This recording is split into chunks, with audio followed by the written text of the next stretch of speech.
December 1968. The Ho Chi Minh Trail after sunset. Nguyen Van Thuong checks his cargo manifest by flashlight. Medical supplies, ammunition, rice. Standard run from the Mugia Pass into southern Laos. He's made this trip 62 times. The Americans own the daylight, but night belongs to Hanoi. Everyone knows this. His convoy, 17 GAZ-63 trucks, idles in formation along Route 23. Drivers smoke cigarettes, joke about the new American radio broadcasts. Lately, Saigon stations have been warning them about a new night hunter. Propaganda. Thuong laughs.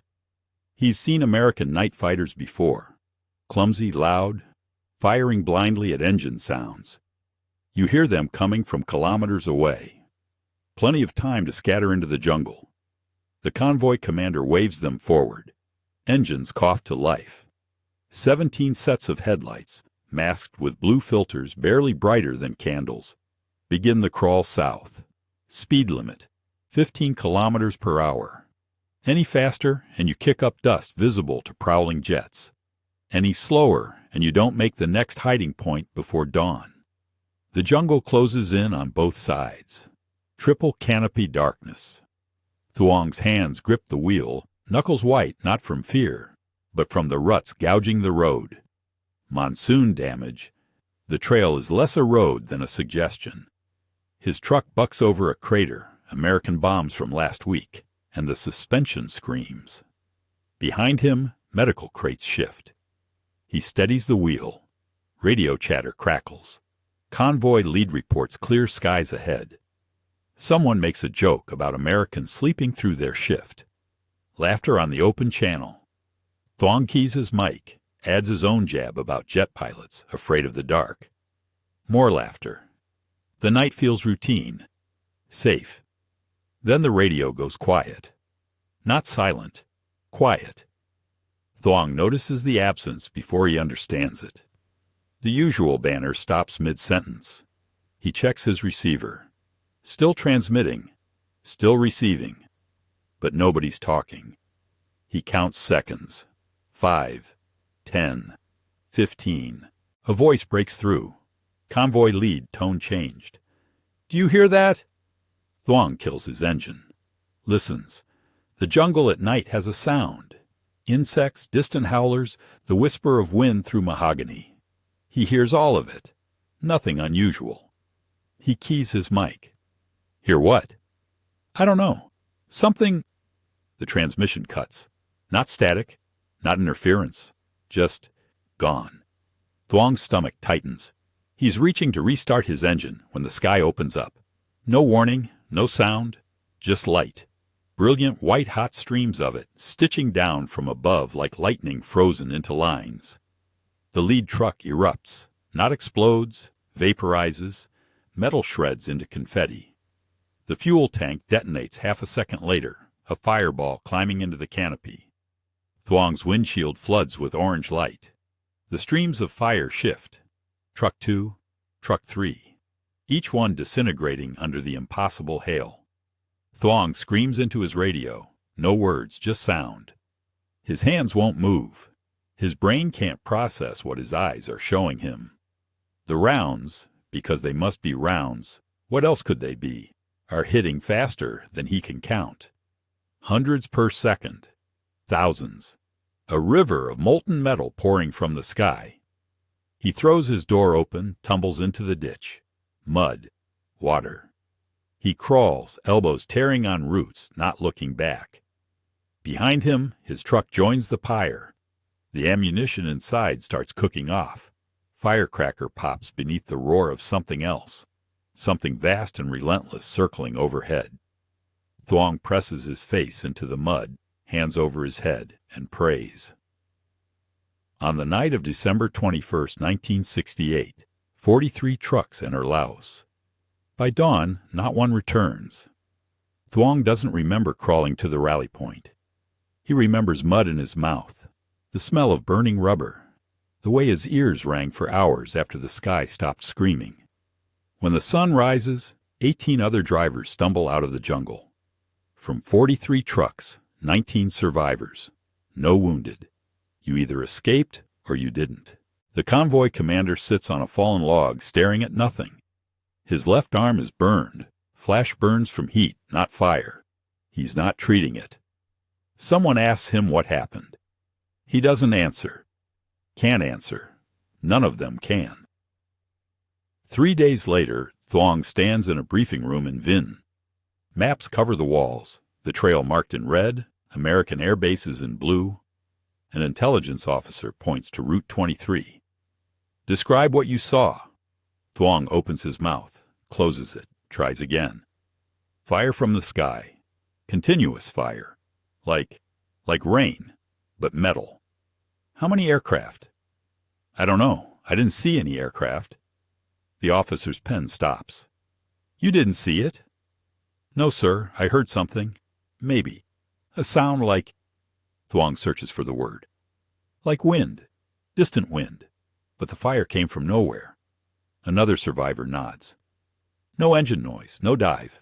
The streams just appeared. The officer writes this down. Frowns. Streams. You're certain? Yes, sir. Not explosions. Streams of light. Tracer rounds, I think. But too many. Too fast. Thousands of them. The officer flips through reports. Other attacks. Other routes. The pattern is spreading. Convoys vanishing on clear nights. Always the same story. No warning. No sound. Just annihilation from an invisible source. Losses on certain sections of the trail have spiked to 80%. 80. Drivers are refusing assignments. Some are deserting. Hanoi demands answers. The intelligence division proposes theories. A new jet fighter with silenced engines. Impossible, the engineers say. No jet is silent. High-altitude bombers using infrared guidance. Possible, but the Americans don't have that technology. Not according to captured documents. Secret helicopter gunships. Wrong flight profile. Helicopters can't loiter for 30-minute attacks. One analyst suggests orbital weapons. He's demoted. The survivors keep describing the same thing. Light without source, death without warning. Radio Hanoi interrogates American POWs. The pilots know nothing about night operations over Laos. The interrogators believe them, or want to. Easier than accepting the alternative. Thuong returns to his unit. His truck is replaced. His cargo manifest looks identical to the one from December 21st. His commander tells him they're doubling convoy spacing, staggering departure times, adding more anti-aircraft guns to the route. Thuong nods. Doesn't mention that guns are useless against something you can't see. His first night back on the trail, he drives with his window open. Listens. Every sound makes his foot hover over the brake. The wind through the canopy. A branch snapping. His own engine. He mistakes all of it for the sound. The distant wind that precedes obliteration. 3 trucks ahead of him, someone fires a flare. Standard procedure now. Illuminate the sky. Force the hunter to reveal itself. The flare climbs, pops, floods the jungle in magnesium white. Thuong looks up through his windshield. Nothing. Empty sky. Just darkness beyond the flare's dying light. Then he sees it. Not the aircraft, but its shadow. A shape occluding stars. Huge. Lumbering. Wrong. No fighter moves that slowly. No bomber circles that tight. The flare gutters out. The streams begin. The survivors describe something that shouldn't exist. A ghost that shoots stars. Hanoi's 559th Transportation Group convenes emergency sessions. The maps now show entire sections of the trail marked in black, routes too deadly to use during clear nights. Drivers call these stretches the killing grounds. Command calls them unacceptable. Senior Colonel Dongsi Nguyen stands before a wall of data. December, 127 trucks lost. January, 183. February, 241. The curve is exponential. He's fought Americans for 15 years, survived French artillery, American napalm, B-52 carpet bombing. He understands air power. This is something else. His staff presents theories. Each one crumbles under scrutiny. Theory 1. Modified B-57 night bombers. Nguyen shakes his head. B-57s drop ordnance and leave. These attacks last 20-30 minutes. Continuous fire. Show me a bomber that carries 30 minutes of ammunition. Theory 2. Multiple aircraft working in coordination. Then why, Nguyen asks, do survivors report a single sound? A single source? He taps the testimony transcripts. 18 different attacks. 18 identical descriptions. One ghost. Theory 3. The Americans have developed silent jet engines. An engineer from the Polytechnic Institute is brought in. He calculates thrust requirements, heat signatures, fuel consumption. Comrade Colonel, a jet engine cannot be silenced. The physics forbid it. What they describe, he hesitates. What they describe violates thermodynamics. Nguyen doesn't dismiss him. He's seen enough American technology to know the Americans violate assumptions regularly. But this feels different, bigger. They analyze the attack patterns. Clear nights only. Never during monsoons. Never through cloud cover. Nguyen circles this observation in red. Visual targeting. They're using optical sensors. Or infrared, someone suggests. At night? From altitude? The engineer shakes his head. Infrared sensors exist, but not with that resolution. Not in 1969. But the evidence doesn't lie. Nguyen orders countermeasures based on incomplete understanding. If it hunts by sight, blind it. Convoys now travel only during overcast nights. Truck engines are fitted with heat shields, crude, but perhaps enough. Anti-aircraft batteries quadruple along high-risk routes. Searchlights, radar stations, anything to detect the ghost before it strikes. February 14th. A convoy under Nguyen's direct observation. Cloudy night. Ceiling at 800 meters. Perfect cover. 17 trucks roll south from Chapone. Nguyen monitors from a hilltop command post, binoculars scanning the overcast. The radio crackles. Lead element reports. Static. Then, contact! Contact! Nguyen's binoculars snap to the route. The clouds glow from within, strobing pulses, rhythmic, mechanical. The streams are firing through the overcast, blind firing, and hitting anyway. 4 trucks vaporized in 15 seconds. The convoy scatters. The attack stops. Nguyen lowers his binoculars. His hands are shaking. It doesn't need to see them, he whispers. A targeting officer checks radar logs. Sir, we detected nothing. No aircraft signature. Check again. Sir, I'm telling you. The radar saw nothing. Nguyen stares at the burning trucks below. The Americans have built something that flies too slow for fighter intercepts, too high for small arms fire, invisible to radar, capable of targeting through clouds, and armed with firepower that shouldn't fit on any aircraft. It's impossible, all of it. But the trucks keep burning. Hanoi sends a directive: capture wreckage. Survivors report that the weapons fire from a banking turn. The aircraft circles its target. Something that circles can be shot down. It must have a weakness. Find it. The answer is already circling above them, converting darkness from shield into spotlighted stage. The answer begins in 1964, 4 years before Thuong's convoy burns. Not in Hanoi, but in a hangar at Eglin Air Force Base, Florida. Captain John Simmons walks a slow circle around a C-47 transport, a relic from World War II, propeller-driven, built to haul cargo. Engineers have cut gun ports into the left side fuselage. 3 7.62 mm miniguns protrude at angles, all pointing left. Simmons doesn't understand. Why left? An engineer named Ralph Flexman grins. Because you're not thinking in circles. He explains. Traditional strafing runs are linear. Aircraft dives, fires, pulls up, circles back. Exposed, predictable. Flexman's concept inverts this. The aircraft banks left at a constant angle. Pylon turn, they call it, flying a perfect circle around the target. Every gun points left. The target sits at the circle's center. The aircraft never stops firing, never breaks off, just circles endlessly like a buzzard made of steel. Simmons processes this. You're turning the entire plane into a gun platform. Exactly. The plane becomes the turret. But there's a problem. 3 problems, actually. First, hitting anything from a banking turn requires mathematics no human gunner can calculate in real time. Lead, gravity drop, wind, bank angle, altitude, too many variables. Second, seeing targets at night from 3,000 feet. Impossible with optics alone. Third, the recoil. Miniguns cycle at 6,000 rounds per minute. 3 of them firing continuously should tear the airframe apart. They solve problem 3 first. Reinforce the fuselage. Mount the guns on hydraulic dampeners.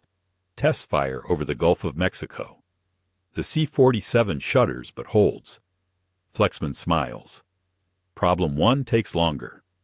The solution is analog fire control computers, mechanical brains that calculate firing solutions faster than any human. Feed them airspeed, altitude, bank angle, wind speed. They adjust gun angles in real time, compensating for every variable. The guns track automatically. The gunner just selects targets. Problem 2 is the revolution.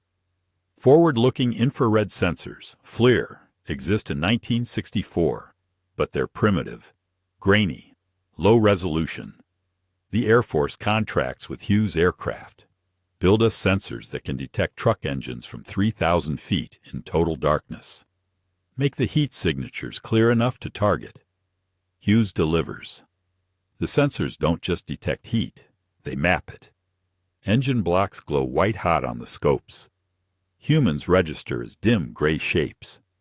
The difference between a truck and a tree becomes obvious, even through jungle canopy. The darkness stops being an obstacle. It becomes an advantage. No sun glare, no visual clutter, just heat against cold. They mount the sensors in the C-47's nose. Add low-light television cameras as backup. Both feeds route to fire control stations inside the cargo bay. Operators sit in darkness, watching phosphor screens, painting targets with crosshairs. The computers do the rest. First live fire test, November 1967, over Vietnam. The C-47, now designated AC-47 Spooky, circles a Viet Cong position. The miniguns howl. Every 5th round is a tracer. From the ground, it looks like a vertical river of light pouring from a single point in the sky. Viet Cong survivors call it Dragon. But the AC-47 has limits. Miniguns lack range. The sensors struggle with dense jungle. The airframe is too small for heavier weapons. The Air Force wants more. Bigger plane, bigger guns, better sensors. They choose the C-130 Hercules. 4 turboprops, massive cargo bay, combat radius 2,000 miles. The AC-130 Spectre is born. But cannons in a cargo plane are worthless without solving one impossible problem: hitting moving targets at night from 3,000 feet. The AC-138 prototype sits on the tarmac at Wright-Patterson Air Force Base, Ohio. September 1967. What looks like a transport plane is actually a flying artillery battery. 4 20mm Vulcan cannons, 4 7.62mm miniguns, and the centerpiece, 2 40mm Bofors cannons, the same anti-aircraft guns that defended warships in World War II. Except now they're firing downward from 3,000 feet, each shell weighing 2 pounds, cycling at 120 rounds per minute. No aircraft in history has carried this much firepower. The weight alone should prevent flight. Fully loaded, ammunition, sensors, fuel, crew, the AC-130 pushes 155,000 pounds. Engineers recalculate center of gravity 17 times. The plane flies anyway, but barely. It's slow, lumbering. Maximum speed 300 knots. A MiG-21 could swat it from the sky without effort. But the AC-130 doesn't hunt MiGs, it hunts trucks. The sensor suite is where physics becomes magic. The FLIR system, now second-generation Hughes technology, doesn't just detect heat anymore. It quantifies it. Operators can distinguish between a running engine and one that's been off for 5 minutes based on thermal decay rates. They can spot tire tracks in dirt from residual heat. A convoy that stopped an hour ago still glows faintly on their screens. Low-light television adds another layer. Starlight amplification, technology that magnifies ambient light 50,000 times. Moonlight becomes daylight. A cigarette ember becomes a spotlight. The cameras can read license plates from 2 miles up. On clear nights, operators joke they can count the rivets on truck hoods. Both feeds merge in the fire control center, a cramped compartment mid-fuselage where 3 sensor operators sit in darkness, faces lit by green phosphor screens. They don't look outside. They don't need to. Their screens show a world more detailed than human eyes could ever see. The targeting process unfolds in phases. First, acquisition. FLIR operator scans the jungle, looking for heat anomalies. He finds one, engine signature, moving, 15 clicks south. He locks it. The low-light TV operator confirms. Ho truck convoy, 8 vehicles, traveling in column. Second, tracking. The Black Crow system activates, electromagnetic sensors that detect ignition sparks from unshielded engines. Soviet-made gas trucks are electrically noisy. Their ignitions scream across the radio spectrum. Black Crow triangulates them to within 10 meters. Even if they kill their lights, even if they stop moving, their engines betray them. Third, fire control. The analog computer ingests everything. Target coordinates, aircraft altitude, airspeed, bank angle, wind speed and direction from onboard sensors, ammunition type and ballistic coefficient. It calculates firing solutions in 0.3 seconds, adjusting continuously as the plane circles. The guns swivel on motorized mounts, tracking independently. The pilot's job is simple. Maintain a perfect left-hand pylon turn. 30-degree bank. Constant altitude. The target stays pinned at the turn center. He doesn't aim. The plane aims itself. Fourth, engagement. The fire control officer selects weapons. For trucks, the 40mm Bofors, each shell explosive, impact fused. He squeezes the trigger. The cannon roars. Recoil rocks the airframe. Spent casings, each the size of a thermos, clang into collection bins. Tracer rounds arc downward in elegant curves, physics made visible. Fifth, assessment. The sensor operators watch the impacts. FLIR shows the truck's heat signature spike, fuel igniting, then fade as the wreckage cools. Target destroyed. The computer slews to the next truck. The process repeats. Entire convoys die in 4 minutes. The AC-130 doesn't just see in darkness. It redefines what darkness means. February 3, 1969. Route 911, Laos. 22:47 hours. AC-130A, tail number 541629 banks into position at 4,500 feet. Call sign, Spectre 02. The crew has been airborne for 3 hours, loitering over the Steel Tiger operational area, waiting for Black Crow to ping.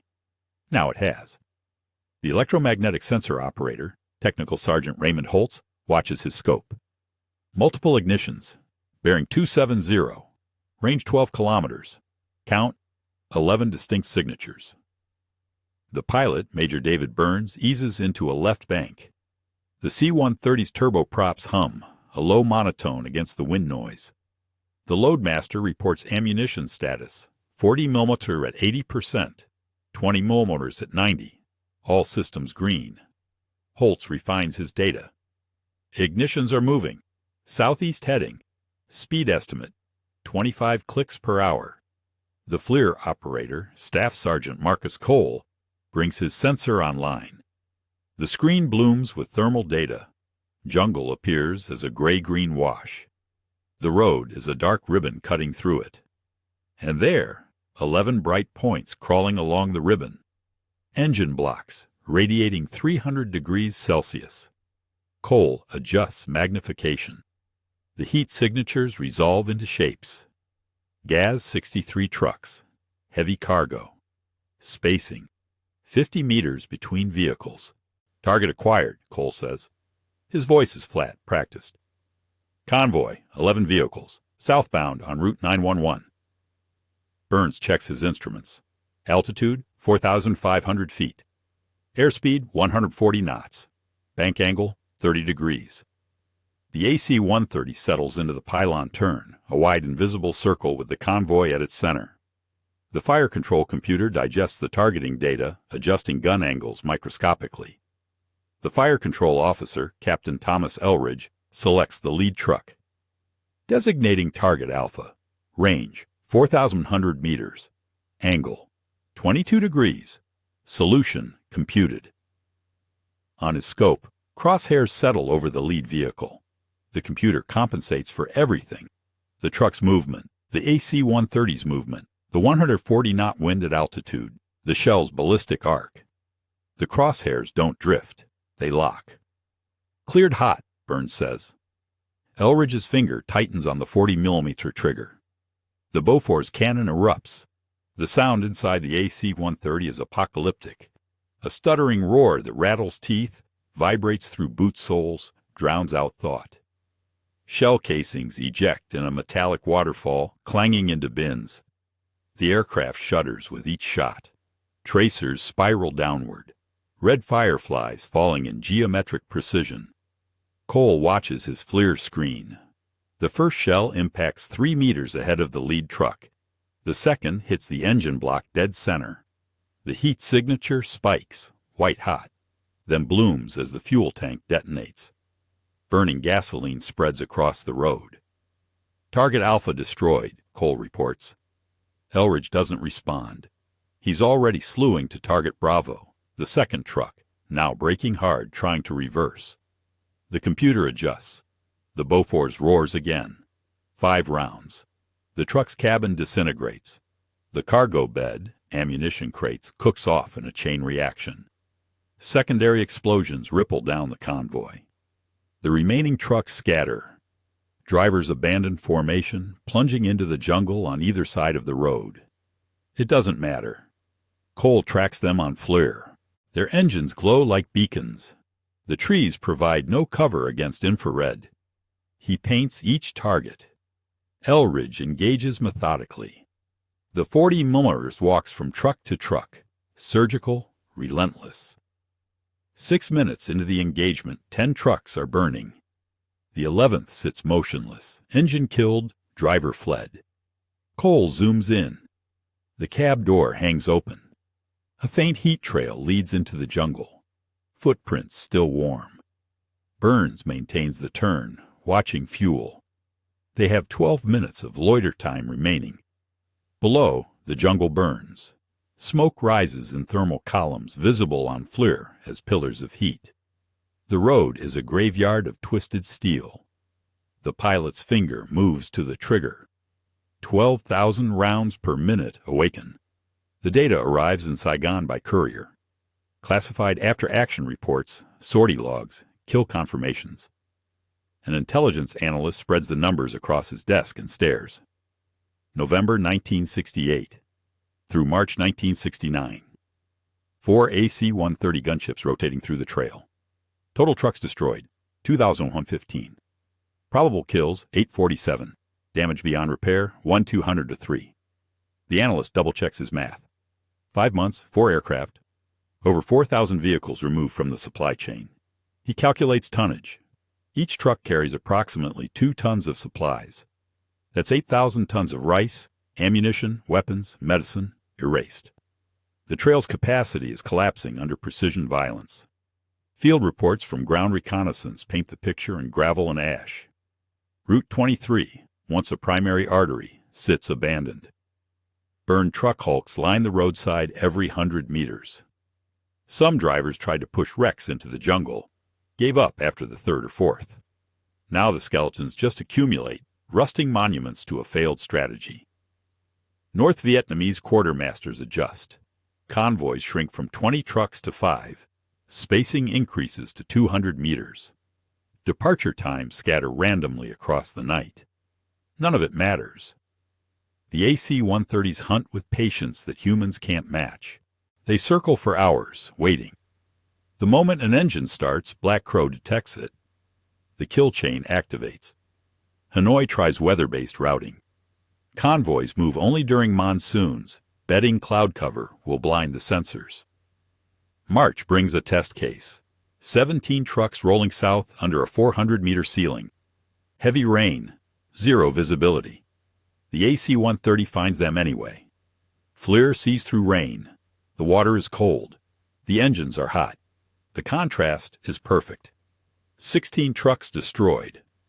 One escapes by driving into a river, submerging the engine block until the crew asphyxiates from carbon monoxide. By April, certain sections of the trail see no traffic at all. Route 110 through the Mujia Pass. 0 vehicles logged for 18 consecutive nights. Route 23 south of Chapone. 3 trucks attempted passage. 3 trucks burned. Drivers refuse the assignment. Some units report desertion rates approaching 30%. Senior Colonel Nguyen receives updated loss projections.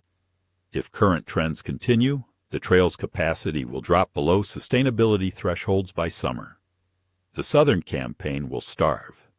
He reads the report twice, searching for options he knows don't exist.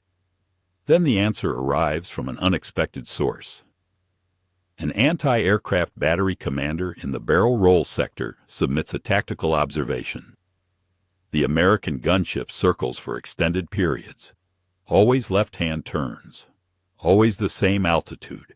It's predictable. Nguyen reads this line 3 times. Predictable. The ghost that decimates convoys with impunity has a pattern. Patterns create vulnerability. He orders a strategic shift. Anti-aircraft batteries, 85mm and 100mm guns, radar-guided, redeploy along high-traffic routes, not to defend convoys, to hunt the hunter. The AC-130 must circle to fire. While circling, it's exposed, slow, methodical, locked into geometry. The guns wait in silence. Crews train on predicted flight paths. They calculate interception angles for a target moving at 140 knots in a left-hand bank at 4,500 feet. The math is simple once you accept the pattern. May 1969. The trap springs. AC-130A tail number 56D0490, call sign Spectre 11, circles a convoy near Chavain.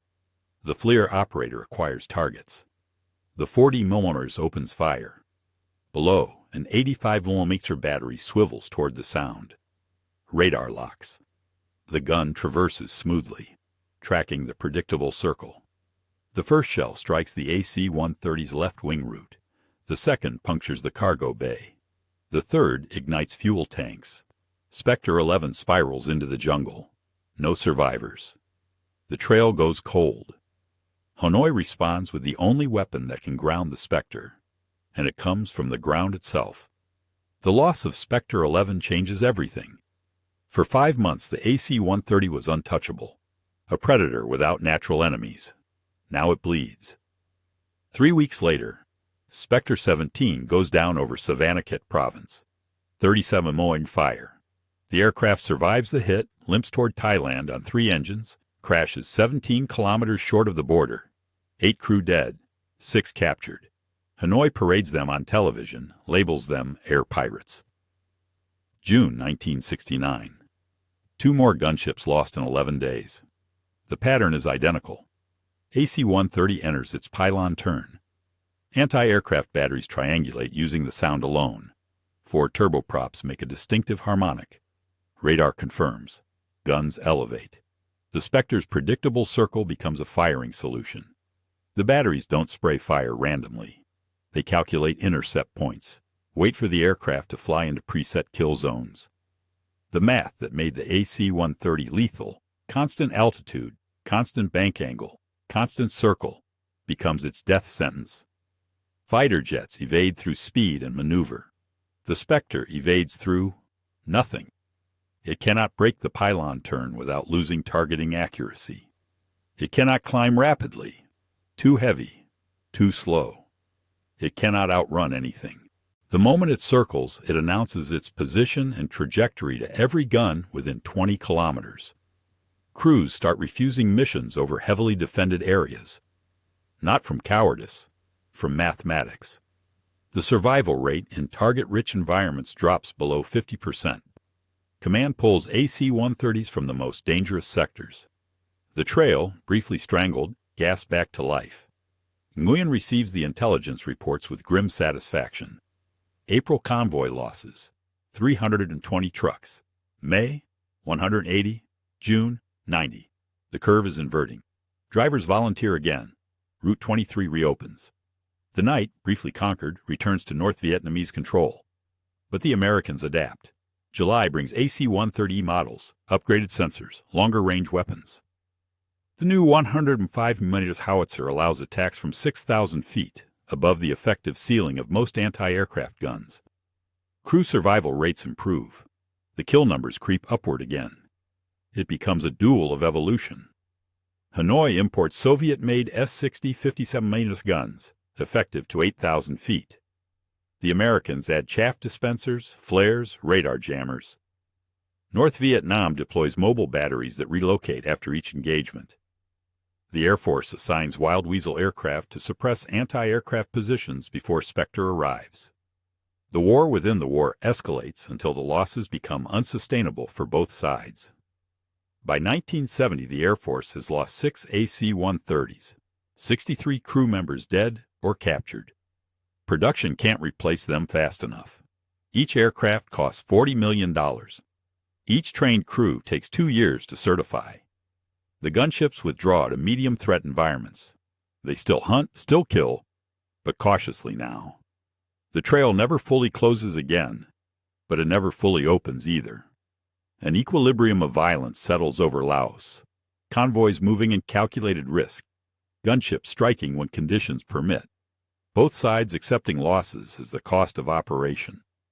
Thuong drives the trail until 1972. He survives 14 more attacks. Learns to recognize the sound, that distant propeller hum that precedes the fire. Learns to kill his engine the instant he hears it, sprint for the jungle, lie flat in the mud. Sometimes it works. Sometimes the streams find him anyway. And he wakes up in a field hospital, burned but breathing. He never sees the aircraft clearly, just the tracers, just the impossible rain of light that turns night into an illuminated cage. On his final convoy run, April 1972, he drives past a downed AC-130, twisted wreckage half buried in the jungle. One engine still attached, USAF markings visible through the vines. He doesn't stop to examine it, doesn't celebrate, just keeps driving. The Spectre's greatest strength becomes its fatal flaw, yet its legacy was already written. The war ends. The trail goes silent. Jungle reclaims the roads. But the AC-130 doesn't retire. It evolves. Desert Storm, 1991. AC-130H gunships obliterate Iraqi armor columns fleeing Kuwait. The targeting technology, now fully digital, GPS-guided, turns the pylon turn into a computational ballet. Iraqi tank crews never see what kills them. They report ghosts, just like the North Vietnamese did. Mogadishu, 1993. AC-130s provide fire support during the Battle of the Black Sea. The 105mm howitzer, firing danger-close missions, keeps surrounded rangers alive through the night. Somali militiamen learn the same lesson Thuong learned. When the sky starts shooting, you run or you die. Afghanistan, 2001. Iraq, 2003. Syria, 2017. The Spectre's descendants, AC-130U, AC-130W, AC-130J, circle above every major American ground operation. The sensors are thermal now, high definition, satellite linked. The weapons are precision guided, laser targeted. The tactics remain unchanged. Left-hand turn, constant altitude, relentless fire. The Air Force calculates the lineage. From 1968 to present, AC-130 variants have flown over 250,000 combat sorties. Enemy vehicles destroyed, uncounted, but estimates exceed 50,000. The gunship platform has outlived the war that birthed it by 5 decades. Outlived the C-47 that proved the concept. Outlived most of the men who designed it. Aviation historians study the Spectre's innovation. The marriage of sensors and firepower, the pylon turns geometric elegance, the transformation of a lumbering transport into a precision killer. They call it a paradigm shift, a force multiplier, the first true God's eye weapons platform. But the people who faced it don't use those terms. In Vietnam, elderly men gather in Hanoi cafes, compare scars, tell stories their grandchildren don't believe.